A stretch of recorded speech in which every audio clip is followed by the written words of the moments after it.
श्री सद्गुरु महाराज की जय। भारत पर्वों का देश है, रंगों का त्योहार होली तो दीपों से जगमगाता दीपावली हिंदुओं का पवित्र पर्व माना जाता है। संत महापुरुषों ने दीपावली का महात्म्य अपने विचारों से करने की कृपा की है। गुरु महाराज के मस्तिष्क स्वरूप महर्षि संत सेवी परमहंस जी महाराज ने भी अद्भुत शैली से अपने विचार प्रकट किए हैं। यह पूजा प्राचीन काल से प्रचलित है।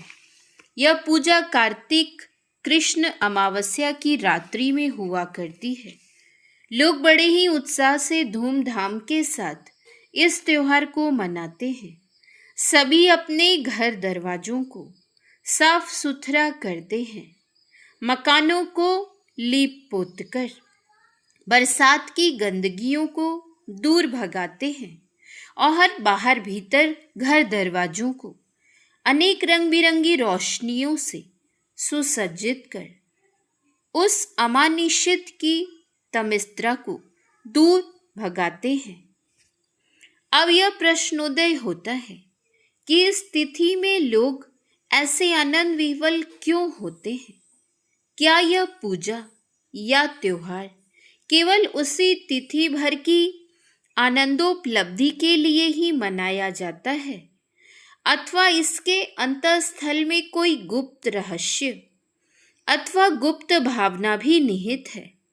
प्रत्युत्तर में नहीं कहने से गुंजाइश नहीं हो सकती, बल्कि कहना पड़ेगा कि अवश्य ही इसके अंदर कोई गुप्त भावना भी सन्निहित है, और वह यह कि श्री लक्ष्मी देवी का शुभागमन मेरे यहाँ हो और मैं सुखी हूँ। तो क्या इस महोत्सव में श्री लक्ष्मी जी का पदार्पण सभी गृह में होता है? कभी नहीं। यदि सभी गृह में लक्ष्मी जी का पाद पहुँच जाता तो आज भारतवासी दाने दाने के लिए क्यों तरसता, तथा अन्नाभाव में जो इसे दूसरे देश का मोहताज होना पड़ता है वह क्यों होता? ऐसी परिस्थिति में यह प्रश्न सहज ही उदय होता है कि तब लक्ष्मी जी जाती कहाँ है? तो इसका उत्तर सरल है कि कोई भी सर्वसाधारण जन वहीं जाता है जहाँ उसका प्रेमी या प्रेम पात्र होता है। अब विचारणीय है कि लक्ष्मी जी का प्रेम पात्र कौन है। यह सभी जानते हैं कि अपने प्रिय पदार्थ को कोई भी छोड़ना नहीं चाहता। या तो उसके पास स्वयं जाता है अथवा उसको ही अपने समीप बुला लेता है। प्रेम खिलनवा यही विशेष, मैं तो ही देखूं तू मोही देख। प्रेम खिलनवा यही स्वभाव, तू चली आव की मोही बुलाव। प्रेमियों की गति ही विचित्र है। वह एक दूसरे से क्षण भर के लिए भी पृथक होना पसंद नहीं करता। जानना चाहिए कि लक्ष्मी जी का जो प्रिय होगा वह उसी के पास में जाकर बैठेंगी अथवा उसी को अपने निकट बैठावेंगी।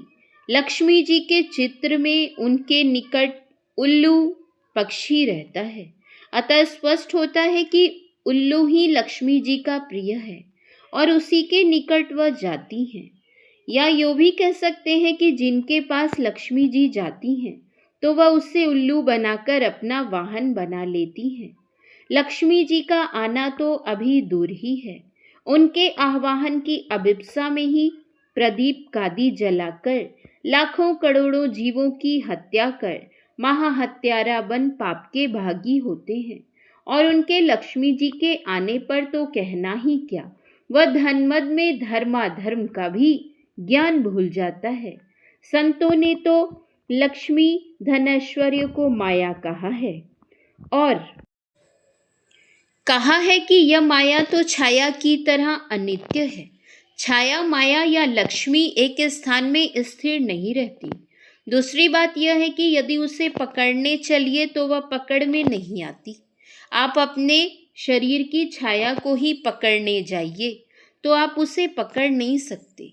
आप जितना उसका पीछा करेंगे वह उतना ही आगे भागती जाएगी। किंतु उसे पकड़ना छोड़कर आप उलट कर अपना रास्ता पकड़ लीजिए तो वह आपके पीछे पीछे आएगी। इसलिए तो संत कबीर साहब ने कहा, प्रभुता को सब कोई भजे, प्रभु को भजे न कोई। कह कबीर प्रभु को भजे, प्रभुता चेरी होई। अतः इस लक्ष्मी देवी के मनाने, उसे प्राप्त करने अथवा उसे अपने गृह में आवाहन करने के फेर में न पड़कर उससे पृथक रहना ही साधक के पक्ष में हितकर एवं कल्याणकर है। किसी ने यह ठीक ही कहा है, कनक कनक ते सौ गुणी मादकता अधिकाए, इक खाए बौरात नर, इक पाए बौराए। इसलिए उस लक्ष्मी की ओर से मुंह फेरकर तुम अपने अंदर की लक्ष्मी की प्राप्ति में अपनी सारी शक्तियों को लगा दो, जो तुम्हारे अंदर अंग संग सदा सर्वावस्था में अवस्थित है। और यदि तुम उसे प्राप्त कर सको तो वही तुम्हारा वाहन बन जाएगी। अतः बाहर की लक्ष्मी की खुशामद करना छोड़ अपने अंदर में प्रवेश करना होगा।